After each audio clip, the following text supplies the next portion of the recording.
দেৰগাঁৱত cabinet বৈঠক সমাপ্ত মুখ্যমন্ত্ৰীৰ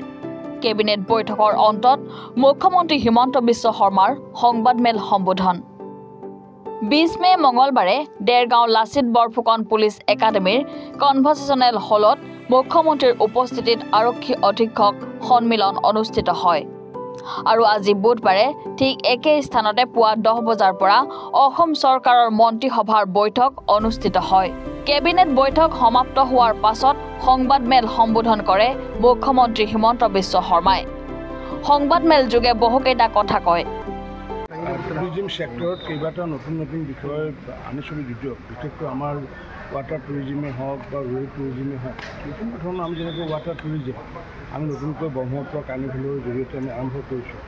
ঠিক নতুনকৈ আজিৰ কেবিনেটে মাননীয় মুখ্যমন্ত্ৰী ডক্টৰ হিমন্ত বিশ্ব শৰ্মাৰ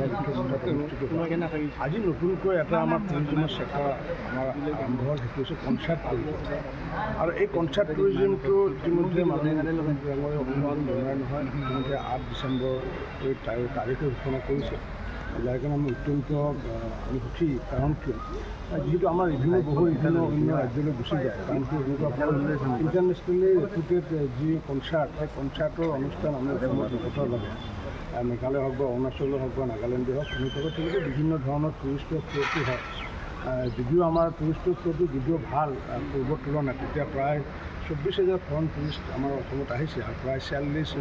47 লাখ আমাৰ ইণ্ডিয়ান টুৰিষ্ট কিন্তু আমি বিচাৰিছোঁ যে ফৰেইন টুৰিষ্টৰ যাতে অসমত যাতে ফ্ল' হয় তাৰ কাৰণে আজি কনচাৰ্ট টুৰিজিমৰ কথা আমি আলোচনা কৰিছোঁ সেইটো আজি মাননীয় মুখ্যমন্ত্ৰী ডাঙৰ অধ্যক্ষতাত আজি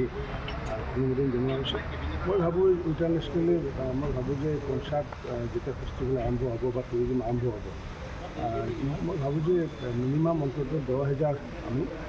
বিদেশৰ পৰা পৰ্যটক আমি পাবলৈ সক্ষম হ'ম এইটো অসমবাসীৰ কাৰণে আজিৰ কেবিনেটত এটা উল্লেখযোগ্য আমাৰ কাৰণে খবৰ আৰু এইটো পৰ্যটক বিভাগৰ মন্ত্ৰী হিচাপে মই মুঠে আনন্দিত দেৰগাঁৱৰ পৰা ভূপেন শইকীয়াৰ ৰিপৰ্ট এনি ভাৰত 24